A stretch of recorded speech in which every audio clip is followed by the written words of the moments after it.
আপনারা মনে রাখবেন, আমরা আমাদের মাকে জীবনের চেয়ে ভালোবাসি।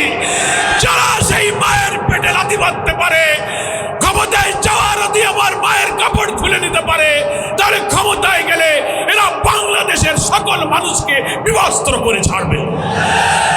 এদের কাছে কি আমাদের মায়েদের, সন্তানদের, আমাদের পুরুষদের জান মাল সম্মান ইজ্জত কি নিরাপদ থাকতে পারে?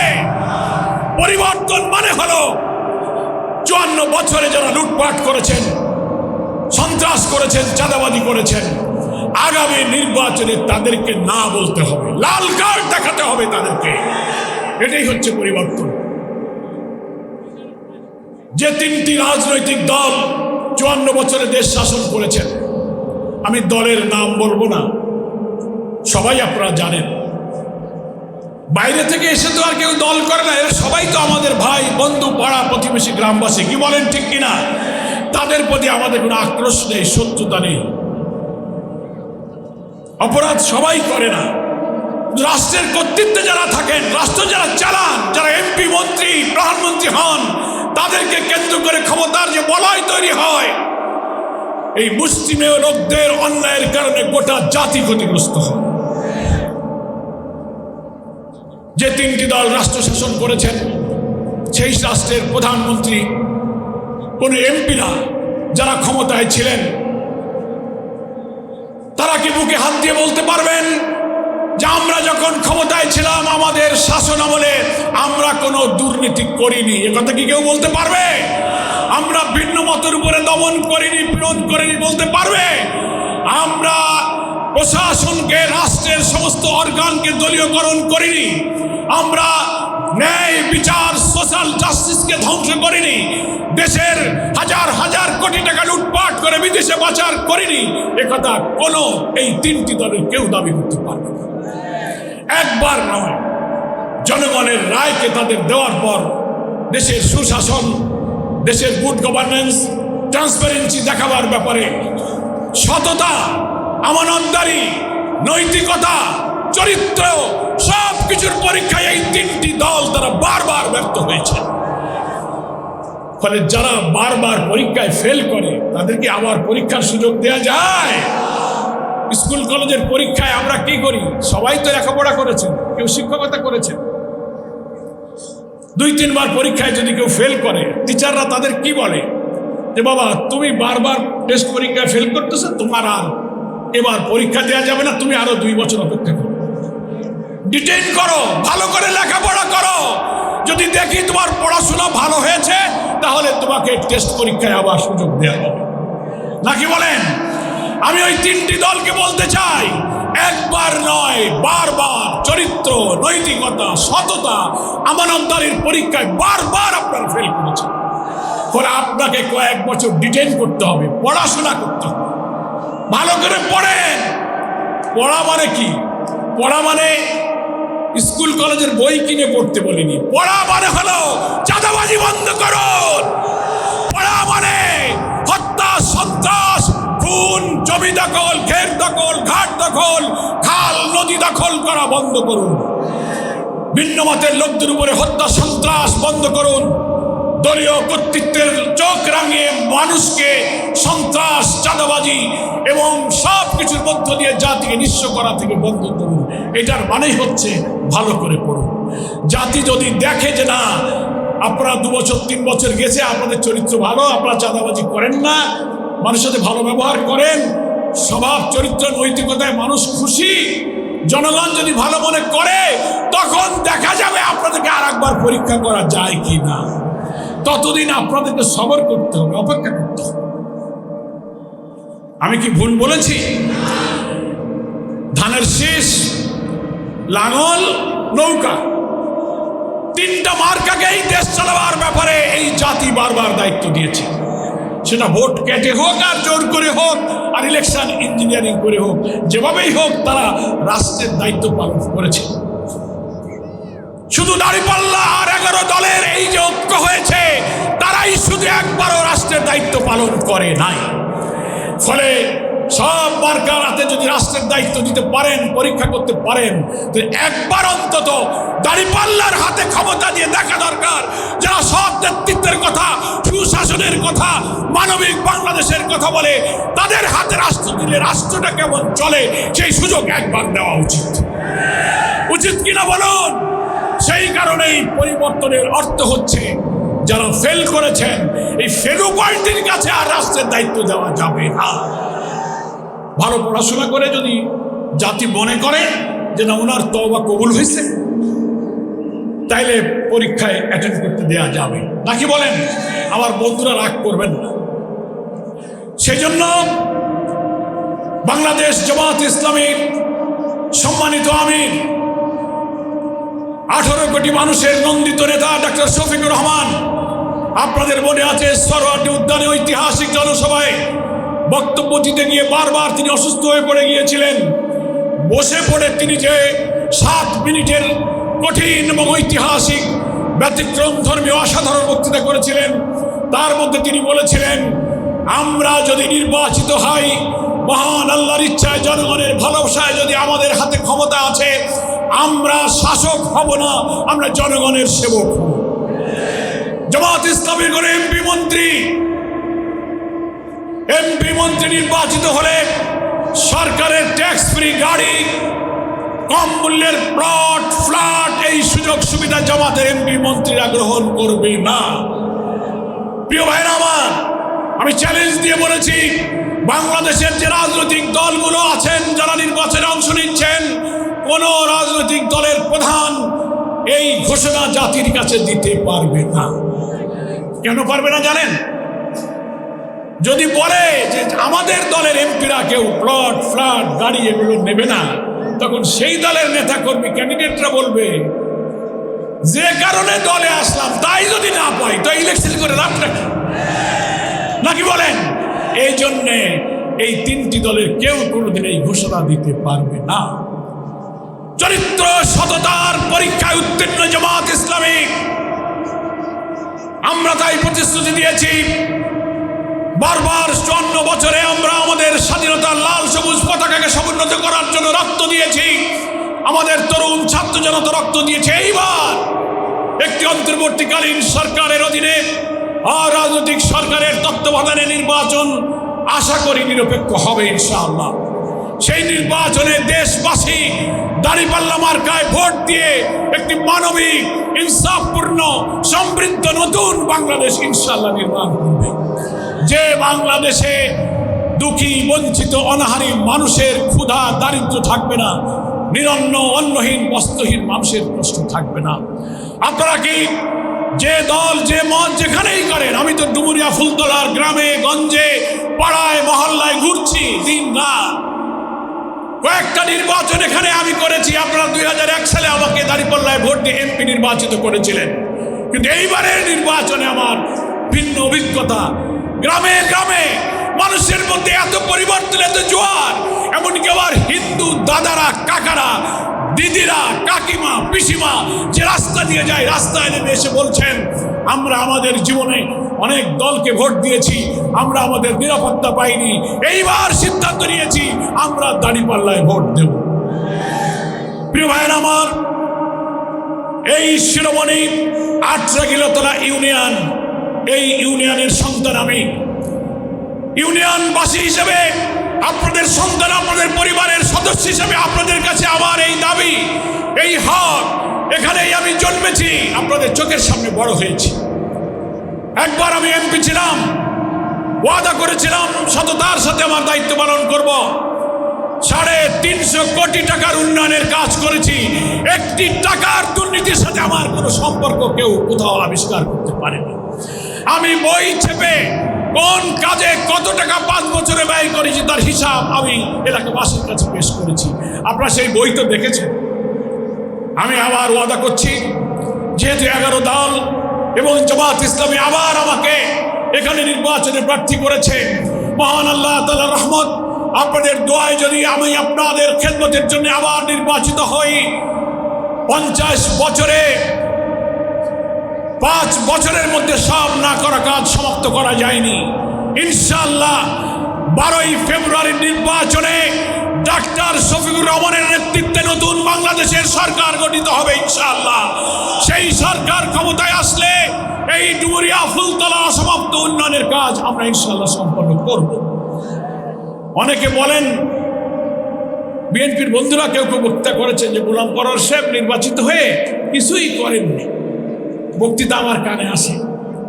আমি তাদেরকে বলি, যারা বক্তৃতা করেছেন তাদের বাড়ির সামনের যে রাস্তা, যে রাস্তায় বাড়ি থেকে বের হওয়ার, ওই রাস্তাটাও আমার সময় করা। আমার এই ইউনিয়নের মশিয়ালির কুলসুম বিবি সড়ক, আটরা থেকে আফিলিয়েট ডাক্তার বাড়ি থেকে গিলাতলার ভিতরে পিচের রাস্তা ছিল না। আমার সময় আমি কোটি কোটি টাকা দিয়ে রাস্তাগুলো পিচ করেছি। শিরোমণির তেঁতুলতলার রাস্তা দিয়ে গ্রামের ভিতরে রাস্তা আমি করেছি। আমার ফুলতলার 22 টাকার শতক প্রতি অকৃষি জমির খাজনা পার্লামেন্টে মন্ত্রীকে বক্তব্য রেখে প্রধানমন্ত্রীর কাছে দরবার করে 22 টাকার খাজনাকে আমি 2 টাকায় নামিয়ে এনেছিলাম। সন্ত্রাস দূর করেছি, মসজিদ মন্দির শিক্ষা প্রতিষ্ঠান উন্নয়ন করেছি। আমি আগামীতে নির্বাচিত হতে পারলে ইনশাআল্লাহ আমার প্রধান কাজ এখন বিল ডাকাতিয়া সহ অনেকগুলো বিলের জলাবদ্ধতায় পানি আটকে গিয়ে আমাদের ফসল, সবজি, মৎস্য চাষের জীবন জীবিকার ঠিকানা নষ্ট হয়ে যাচ্ছে। আমি সিদ্ধান্ত নিয়েছি, আল্লাহ যদি আমাকে বিজয়ী করেন, 12 তারিখের পর 13 তারিখ থেকে প্রথম কাজ হবে বিল ডাকাতিয়ার পানি সরিয়ে কৃষকের ঠিকানাকে আমাকে উন্নত করতে হবে। আমার নির্বাচনী এলাকার 5টা রাষ্ট্রায়ত্ত পাটকল বন্ধ হয়েছে। বেসরকারি পাটকল যেগুলো বন্ধ আছে, আমি নির্বাচিত হলে সেই বন্ধ পাটকলগুলো ইনশাল্লাহ আমি চালু করব, আধুনিকায়ন করব। আমি সিদ্ধান্ত নিয়েছি, বেকার যুবক তরুণ যারা বিশ্ববিদ্যালয় থেকে পড়ছে, প্রায় 4 কোটি যুবক এবার নতুন ভোট দেবে। আমার ডুমুরিয়া ফুলতলার তরুণ যুব শক্তির কর্মসংস্থানের জন্য আমি ফ্রিল্যান্সিং সিস্টেম, টেকনিক্যাল ইনস্টিটিউশন, কারিগরি উৎপাদনমূলক শিক্ষা, বেকারত্ব দূর করার জন্য আমার ডুমুরিয়া ফুলতলাতে আমি ইনস্টিটিউট চালু করব। যুবকদের খেলাধুলার জন্য ডুমুরিয়া এবং ফুলতলায় 2টো মিনি স্টেডিয়াম প্রতিষ্ঠার সিদ্ধান্ত আমি গ্রহণ করেছি। আমি ফুলতলা ভৈরব নদীর উপরে সিকির হাটে একটা ব্রিজ নির্মাণ করার সিদ্ধান্ত আমি গ্রহণ করেছি। এই কথা আমি খুলনার প্রেস ক্লাবের সাংবাদিক সম্মেলনে আমি প্রথম ঘোষণা করেছি। শুনলাম আমার অনেক বন্ধুরা আমার কথা শুনে পরে বলছে আমরাও ওটা বানাবো। আলহামদুলিল্লাহ, ব্রিজ হলেই তো হয়, কিন্তু কথাটা আমি প্রথম বলেছি। ভৈরব নদীর উপরে যদি সিকিরহাটে ব্রিজ হয়, এখন তো কম সময় লাগে রূপসা ব্রিজের কারণে, পদ্মা ব্রিজের কারণে। সিকিরহাটের ব্রিজটা হলে আরো 1 ঘন্টা কমে আমরা ঢাকা থেকে খুলনা আসতে পারব। আমি সিদ্ধান্ত নিয়েছি, ডুমুরিয়া হচ্ছে আমার সবজি, মাছ, ফসল উৎপাদনের একটি দক্ষিণ অঞ্চলের হাবে পরিণত হয়েছে। সবজি চাষিরা সবজি চাষ করে বিদেশে রপ্তানি করে, রাজধানী সহ ঢাকার বিভিন্ন জায়গায় যায়, সবজিটা নষ্ট হয়ে যায়, চাষিরা ন্যায্য মূল্য পায় না।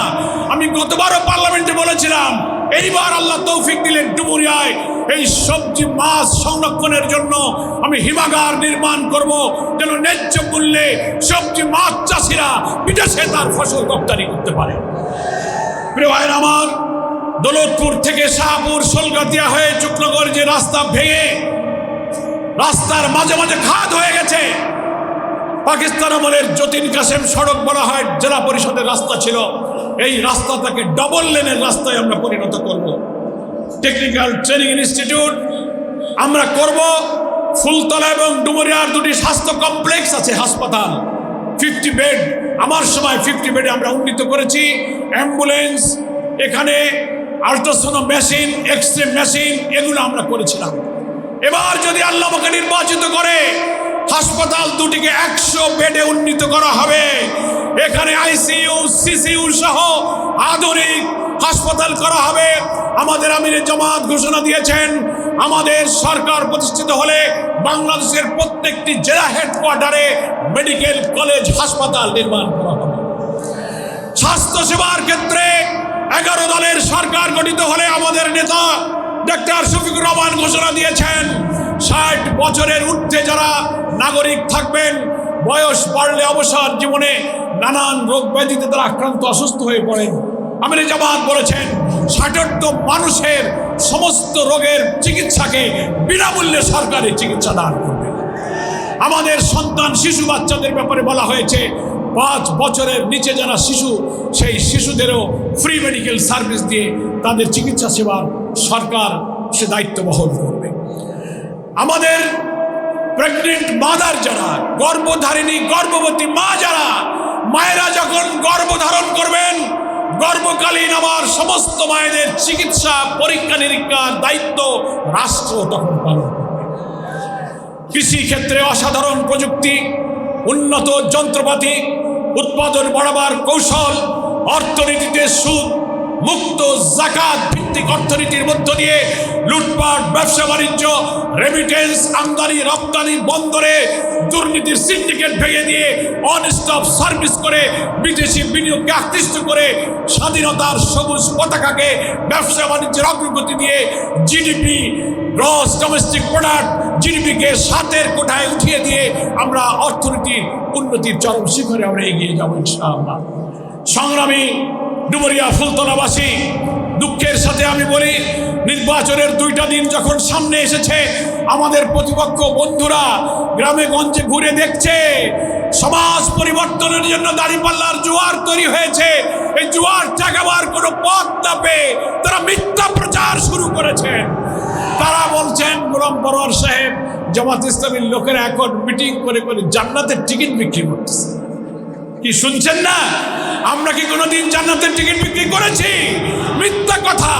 তারা বলছেন দাড়িপাল্লায় ভোট দিলে হিন্দুরা শাখা সিঁদুর পরতে পারবে না, বোরখা পরে ঘরে বসে থাকা লাগবে। আমার 1,20,000 হিন্দু ভোটারকে প্রতারিত করার জন্য আমার প্রতিপক্ষ প্রার্থীরা এই বক্তব্য রাখছেন। আমি আমার ডাকাতিয়া ডুমুরিয়ার সব হিন্দুদের বলেছি, ভাই আমি তো 2001 থেকে 6 সাল পর্যন্ত এমপি ছিলাম। আমি নির্বাচিত হওয়ার পরে আপনারা কি শাখা সিঁদুর খুলে বোরখা পরে কি বাড়ি বসেছিলেন? আমি তো এমপি হওয়ার পরে প্রায় 300 মন্দিরে অর্থ সাহায্য করেছি, শ্মশান নির্মাণ করেছি, হিন্দুদের ধর্মীয় স্বাধীন অধিকার দিয়ে উৎসব মুখর পরিবেশে পূজা পালনের সুযোগ করে দিয়েছি। এই ডুমুরিয়া ফুলতলা হচ্ছে হিন্দু মুসলিম সাম্প্রদায়িক সম্প্রীতির উজ্জ্বল দৃষ্টান্তের একটি এলাকা হচ্ছে ডুমুরিয়া ফুলতলা। এখন আর হিন্দু ভাইরা অপপ্রচার বোঝে না। তারা বলে, দাদা আমরা বহুবার ভোট দিয়েছি নৌকায়, আর না, ভোট দিয়ে আমরা আমাদের কোনো সম্মান নিরাপত্তা পাইনি, এবার আমরা দাঁড়িপাল্লায় ইনশাআল্লাহ ভোট দেব।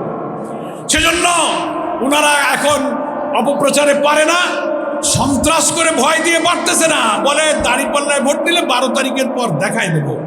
সেই দেখা দেখির বাংলাদেশ, চোখ রাঙিয়ে ভয় দিয়ে ভোট নেওয়ার বাংলাদেশ গত 24শে জুলাই আমরা বিদায় করে দিয়েছি। 1 আঙ্গুল দেখালে আমরা 2 আঙ্গুল দেখাবো।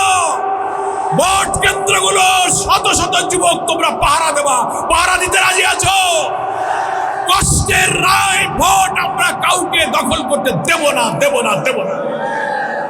আমরা 2টা ভোট দেব, একটা দাঁড়িপাল্লায় আর একটা হা ভোট দেবো। মনে থাকবে তো? আমাদের ডাকসু জিএস বলেছে, দুর্নীতি, দলীয়করণ, প্রধানমন্ত্রী এবং প্রেসিডেন্টের ক্ষমতার লাগাম টেনে জনগণের সরকার প্রতিষ্ঠার জন্য রাষ্ট্রের 84টি বিষয়ে আমরা সংস্কার করেছি। তার মধ্যে 48টি সাংবিধানিক পরিবর্তনের জন্য গণভোট প্রয়োজন, বাকিগুলো আদেশ, অধ্যাদেশ, প্রশাসনিক আদেশে করা সম্ভব। সে 48টি বিষয়ে আমাদের ব্যালটে আসবে, আমরা সেখানে হাতে সিল মারব। আমাদের স্নেহস্পদ ফরহাদ বলেছে, বিএনপি এই হার পক্ষে বলে না, বলে না, বলে না। এরপর ডাকসুর ভিপি যেদিন বলল যে তারেক রহমান সাহেব হা কেন বলে না, তারপরের দিন তারেক সাহেব বলছে আপনারা একটু হার জন্য কাজ করে। তাও একবার মিনমিন করে কইছে, আর কয় না।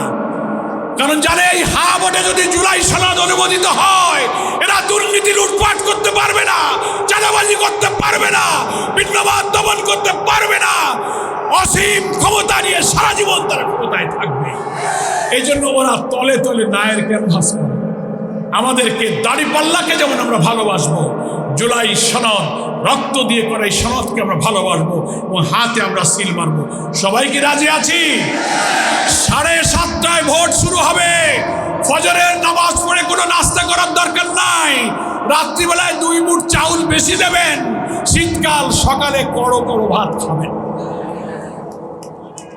কড়ো কড়ো বোঝেন তো? ডুবুরিয়াওয়ালারা বলে ভাই আমরা বলি কড়ো ভাত, আমি বলি তোমরা তো একবার কড়ো বলো, আমরা বলি 2 বার কড়ো কড়ো। এই কড়ো কড়ো ভাতকে যাব, ভোট দিয়ে তারপর বাড়িতে ফিরবো। সবাই রাজি আছেন? নির্ভয়ে যাবেন, কোনো বাধা হবে না। এবার ভোট কেন্দ্রে সিসিটিভি ক্যামেরা থাকবে, আর্মি থাকবে, দায়িত্বপ্রাপ্ত পুলিশের কাছে বডি অন ক্যামেরা থাকবে, আর থাকবে 200 যুবক।